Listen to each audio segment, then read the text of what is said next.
Hello everyone. Today I will present lecture 5 of research methods. This lecture is about data analysis.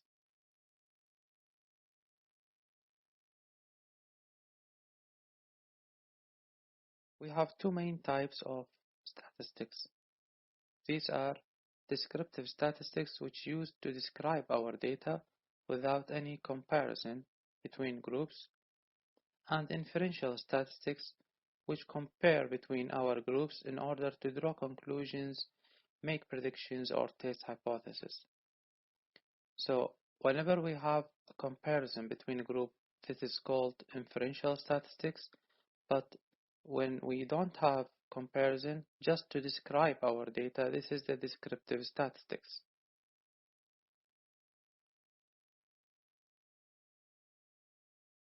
First of all, I will start with descriptive statistics.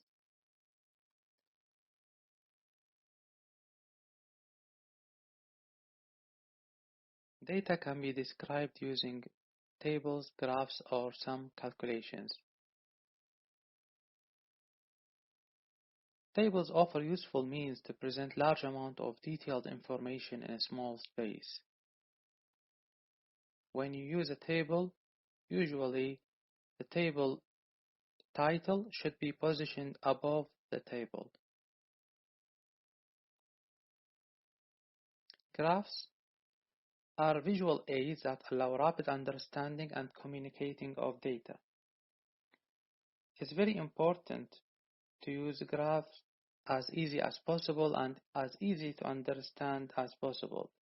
Usually avoid 3D graphs because they are complicated. The title of graph usually positioned below the graph, not like the table, which is above the table.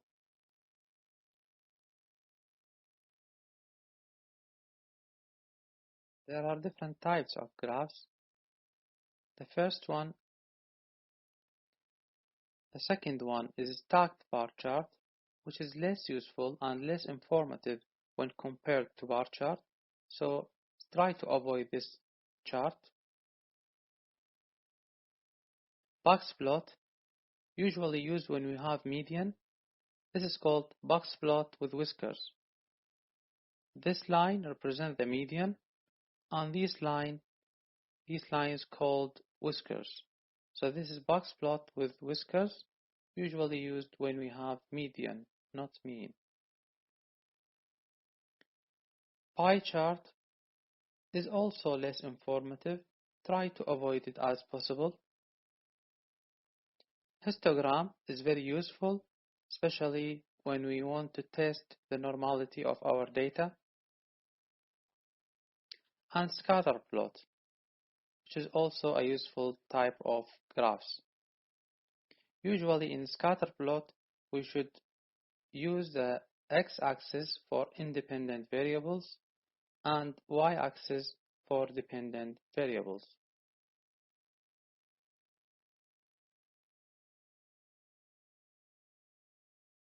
When you use the graph, try to start your scale with 0 and also make your range of scale meaningful or reasonable.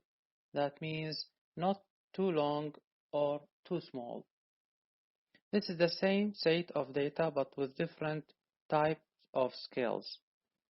You can see when you make the scale too large, this can obscure or underestimate the difference which is available here. So try to make your scale reasonable and according to your data.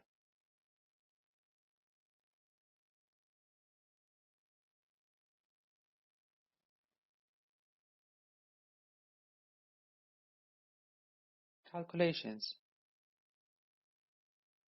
Frequency means the number of times that something occurs. So it just calculates the number of times that something will happen in a sample. Proportion is the number of units with a certain characteristic divided by the total number of units in the sample. Percentage is similar to the proportion, but it is multiplied by 100%. So it's the number of units with a certain characteristic divided by the total number of units in the sample and then multiplied by 100%. For example, 15 to 30, this is proportion and can be described or write like 0.5, while if we use it as a percentage, this will be written as 50%. Ratio is the relationship of one frequency to another, like ratio of males to females. Rate is the frequency of a condition in a given population in a specified period of time. So there is a time factor here. The main examples here are incidence and prevalence. Incidence rate is the number of new cases in a population in a given period of time, while prevalence is the number of current cases in a population at a given point of time. So when we have a certain period of time and we want to know how many new cases happened in this period of time, this is the incidence. But if we take a certain period of time and we just calculate the available cases, this is the prevalence. So in both cases, there is a time factor.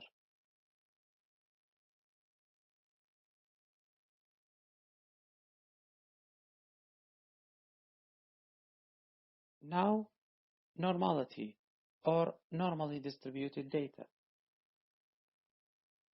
The data can be considered normally distributed if they are equally distributed around the mean.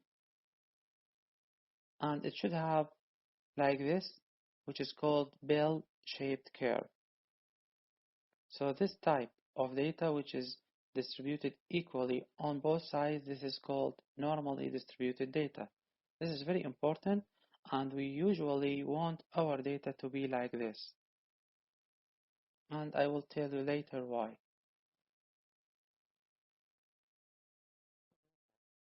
It's represented like this. This is not normally distributed data and it could be positively skewed. This is called skewed data, which is a type of not normally distributed data. If it's to the left, this is positively skewed data, and if it's to the right, this is called negatively skewed data. In both ways, these are not normally distributed data. One form of not normally distributed data is called kurtosis, which is either wide and short like this, or narrow and tall like this. Both are called kurtoses, which are types of not normally distributed data. In both ways, we cannot use parametric test. We have to use non-parametric test if we have not normally distributed data, or we need to transform the data statistically in order to be normally distributed and can be used with parametric test.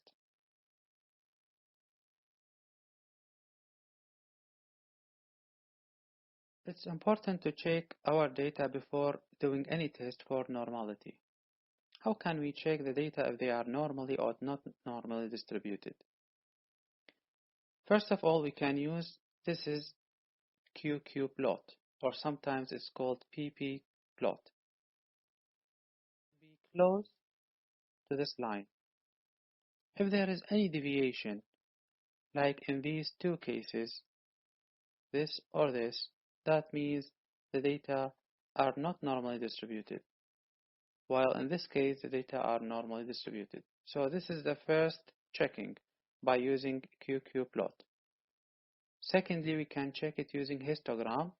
The data should have a bell-shaped curve. If it's skewed or kurtosis, that means it's not normally distributed. And thirdly and fourthly, we can use statistical tests like Kolmogorov-Smirnov test or Shapiroval test. Both are commonly used, and the null hypothesis in these two tests that the data are normally distributed. If we have a significant difference with p-value less than 0.05, that means the data are not normally distributed and we should reject the null hypothesis. So these are two visual aids and two statistical tests that can be used for checking the normality of data. Checking the normality is very important because if the data are normally distributed, we can use parametric test. If it's not normally distributed, we should avoid parametric test. We should use non-parametric test in our statistical analysis.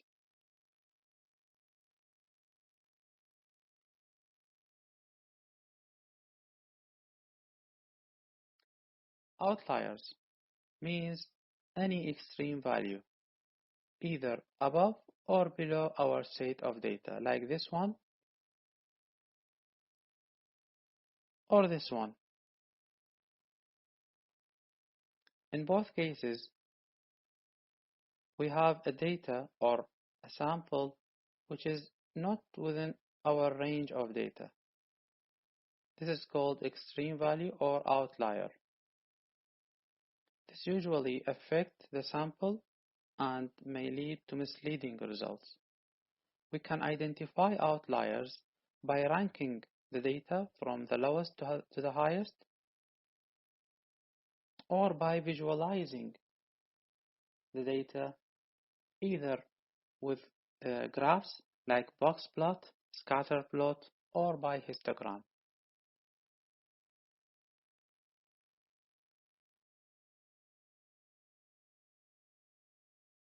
Homogeneity and heterogeneity. What do we mean by these two terms?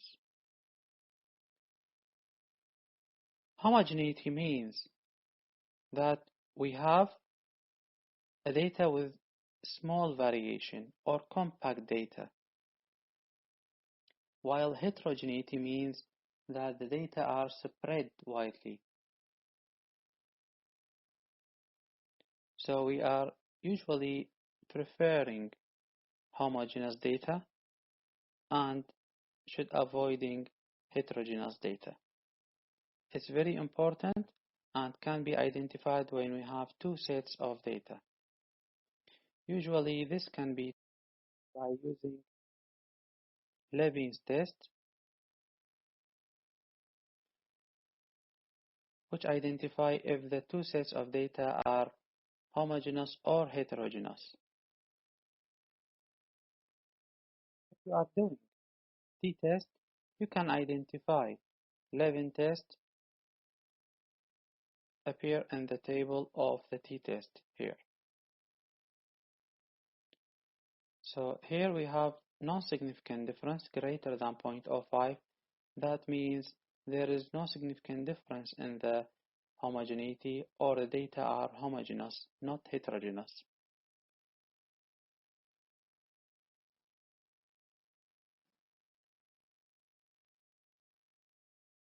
Measures of central tendency. We have three main types of measures of central tendency and mode. Usually parametric test based on mean and non-parametric test based on median. If we have normally distributed data, both of these three measures should be located in the same position, or they are close to each other. And in this case, if the data is normally distributed, we should use parametric test and the mean. If the data are not normally distributed, in this case, the mean is greatly affected more than the other measures, and the median is less affected. So in this case, we have to depend on median and non-parametric tests.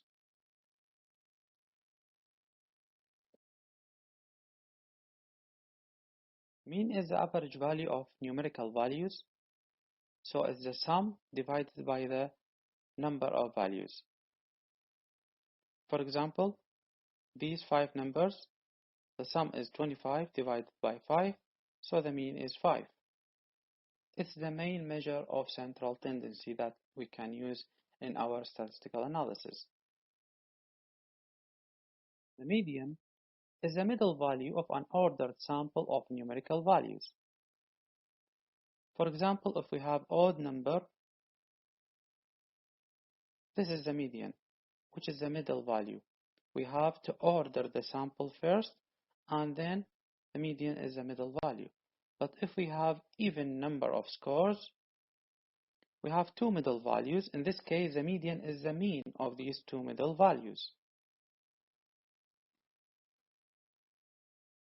The mode is the most frequent value in the group. For example, here, the mode is 12 because it's the most frequent value in this sample. If we have two modes, this is called bimodal sample, and if we have more than two, this is called multimodal sample. This is rarely used compared to mean and median. As I told you before, if the data is normally distributed, both should be located in the same place or they are equal. In this case, the mean is most important and we can use parametric test. But if the data are not normally distributed, the mean will be greatly affected, while the median is less affected. So in this case, we cannot depend on mean or parametric test. We have to use median and non-parametric test. Always, we are looking for normally distributed data and we are looking for means. For example, if we are looking at this sample of scores, you can notice that the mean is 4.29 and the median is 3. If I change just one number, which is the last number, 10, if I make it 1000, that means I put an outlier here, while the other scores are the same. So putting an outlier will make the data not normally distributed or heterogeneous. In this case, you can notice that the mean become 145 plus 71, which is too much greater than the first mean, while the median is the same. So you can notice here that changing one number can change the mean greatly, while the median is less affected. So this is normally distributed data, and this is not normally distributed, and you can see the mean cannot be dependable anymore in not normally distributed data.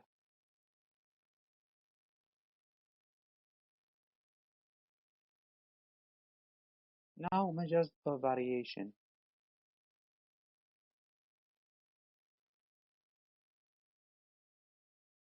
First of all, we have range. The range means that the highest score minus the lowest score. For example, in this case, the highest score is 11 and the lowest score is 1, so the range is 10. In this case, which is the same sample, but instead of 11, it's 20, the range is 19. So you can see the range is also affected by an outliers. So it's rarely used because it's greatly affected by outliers or extreme values.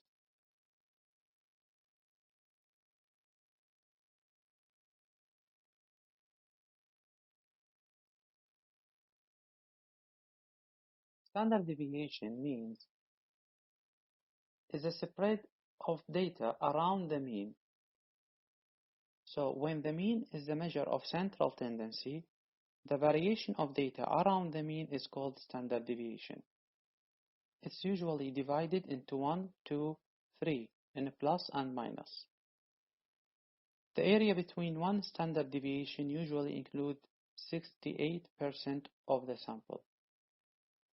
The area that is between 1.96 of standard deviation, it's just around 2 standard deviation.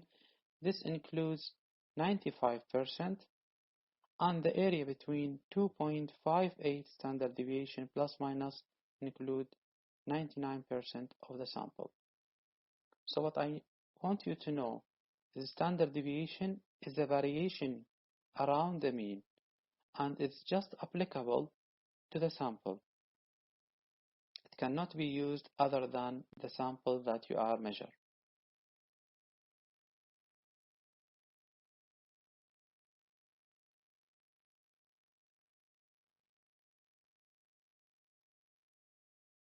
Standard error is similar to the standard deviation, but it's not for our sample, it's for the sampling distribution. What is the sampling distribution?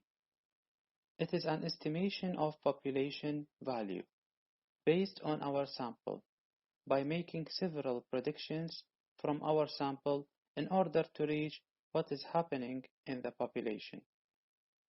So the sampling distribution is just a prediction of the real value of population, and the standard deviation of this sampling distribution is called standard error. So it's more generalizable than the standard deviation because the standard deviation is just related to the sample, while the standard error is related to the population sample. We can calculate standard error from standard deviation divided by the square root of the number of samples. Just like the standard deviation, standard error also can be divided into 1, 2, and 3, plus and minus.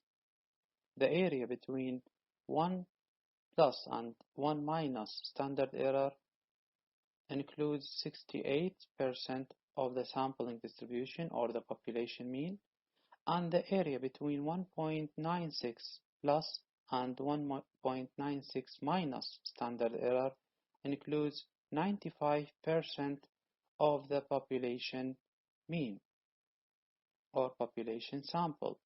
This is called confidence interval. So between 1.96 and minus 1.96 of the standard error should include 95% of the sample in the population, and what is called confidence interval. This is very important because it tells us where is the population mean with a 95% of confidence. So it's a range, not a number, that may include the real value of the population. Now we are not talking about our sample, we are talking about prediction of the population basing on our sample.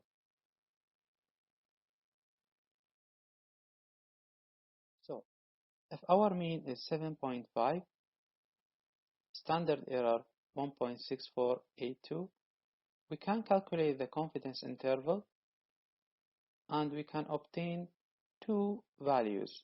This is the upper limit and this is the lower limit. That means if the mean of our sample is 7.5, we can predict with 95% of confidence that the population mean located between 4.2 to 10.7.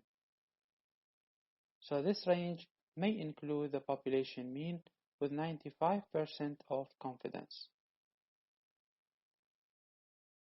The confidence interval is very important because this is what is compared between groups in order to find if there is a non-significant difference or if there is a significant difference. So this is the mean and this is a confidence interval which include the mean value of the population mean.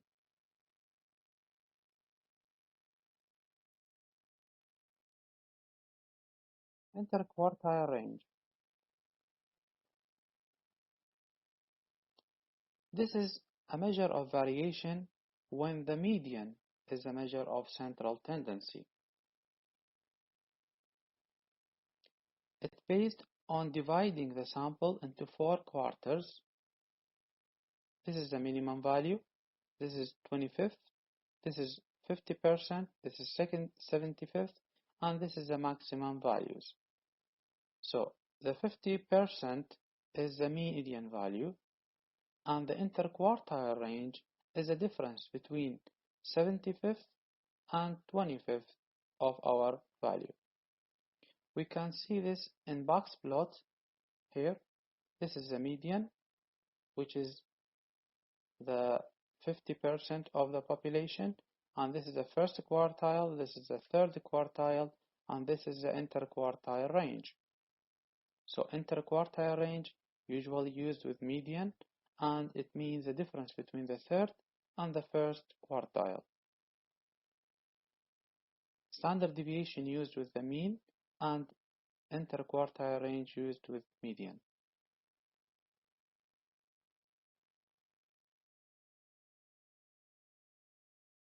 It's important that when you use a bar chart, you can use this, which is called error bar. This error bar could mean standard deviation and could mean standard error or confidence interval. You can use any one of these values as an error bar because this will be your mean, and this could be standard deviation or standard error or confidence interval. The confidence interval is the strongest one because it gives us 95% of the population mean. Standard error is just 68% of the population mean, and the standard deviation is 68% of our sample. So the confidence interval is the best, but you can use any of these. The most important is to identify which is you used.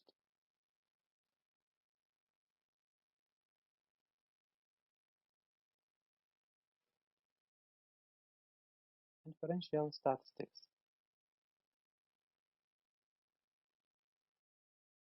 P-value represents the probability of a given statistical model when the null hypothesis is true. Consider this example. If this is the null hypothesis, which stated that there is no significant difference between the two groups, and we are testing our statistical model against the null hypothesis, we may have different scenarios. The first scenario, when our statistical model is just similar to the null hypothesis. So we have 100% of agreement. In this case, the p-value or probability value of our sample to the null hypothesis is 1. Remember that p-value is between 0 and 1. So 1 means 100% of agreement between our sample and the null hypothesis. Another scenario, when we have this statistical model. So we have agreement with the null hypothesis by 95% and a difference only by 5%. In this case, the probability value is 0.95, or we have 95% agreement with the null hypothesis. In both cases, we have to accept the null hypothesis and state that there is no significant difference. If the scenario like this, in which we have 50% of difference and 50% of no significant difference, which is similar to the null hypothesis. In this case, the p-value is 0.5, or 50% of agreement with the null hypothesis, and again we have to accept the null hypothesis. If our statistical model results in this situation, in which we have 80% difference from the null hypothesis and 20% agreement with the null hypothesis. In this case, the p-value is 0.2, or 20%. And we also have to accept the null hypothesis. But if our statistical model results in this situation, in which we have 95% difference from the null hypothesis. So in this case, the difference cannot be considered by chance, and if we find a difference, there is only 5% of making error. So it could be a real difference in this situation, and the p-value here is 0.05. When we reach this level, The statisticians determine that this is the level of stating that the null hypothesis is not true in this case, and they consider this level as alpha level, in which they cannot accept the null hypothesis, and they consider that in reality there may be this situation, which is the alternative hypothesis. When we have in reality this alternative hypothesis,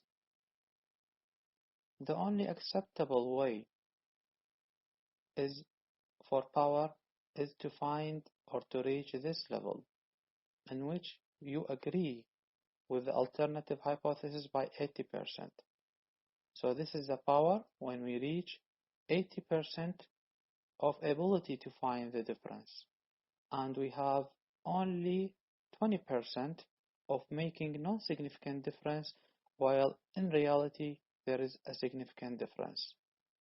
This error, or this 20% of making non-significant difference, is the beta level, which can be considered as 20%. The power of study is to find the difference, which is 1 minus beta, or 80%. So these levels are usually predetermined statistically before measuring the sample size.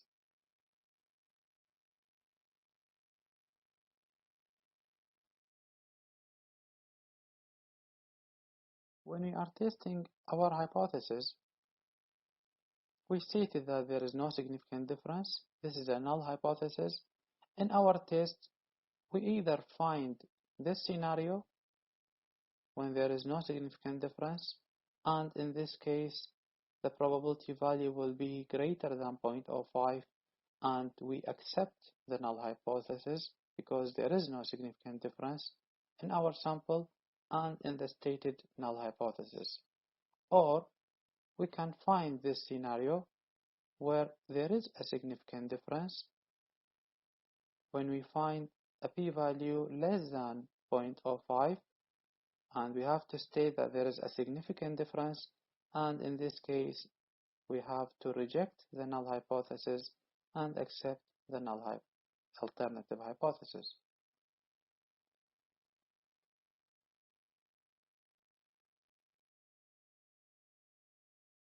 When we want to do our inferential statistics, we usually have two types of tests, either parametric or non-parametric tests. Parametric tests usually normally distributed data, while if the data are not normally distributed, in this case we have to make non-parametric test, or we can transform the data statistically in order to become normally distributed and to use a parametric test. Also, if the data is homogeneous, we can use parametric test, while if it's heterogeneous, we have to use non-parametric test. If the sample size is large, usually above 30 or greater, this can be considered as large sample size and can be used with parametric test, while for small sample size, we need to use non-parametric test because sometimes with small sample size, the data will become not normally distributed and heterogeneous. The parametric test also used for continuous data, while non-parametric test used for categorical data. Usually, the parametric test based on a mean, while non-parametric based on median. This is powerful, this is less powerful, and with greater chance of type 2 error, because it's less powerful and it is difficult to find a significant difference when in reality it is present.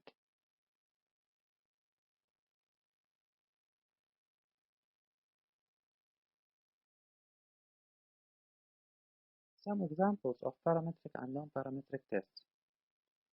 If we want to compare two different groups, in parametric test we can use independent samples t-test, while the alternative in non-parametric test is Mann-Whitney test. If we want to compare two related groups, like before and after, or when we are testing the same sample on two different occasions. In parametric test, we will use pair t-test, while in non-parametric, the alternative is Wilcoxon signed rank test. If we want to compare 3 or more groups in parametric, we can use analysis of variance, ANOVA test, and the alternative in non-parametric is Kruskal-Wallis test. If we want to find a relationship or a correlation between 2 or more different groups, in parametric we can use Pearson's correlation coefficient, and in non-parametric the alternative is Spearman's rank correlation coefficient. Also, there is a chi-square test which can be used to compare 2 or more categorical data. Remember that the parametric is more powerful, and we always seek for parametric test because it's powerful.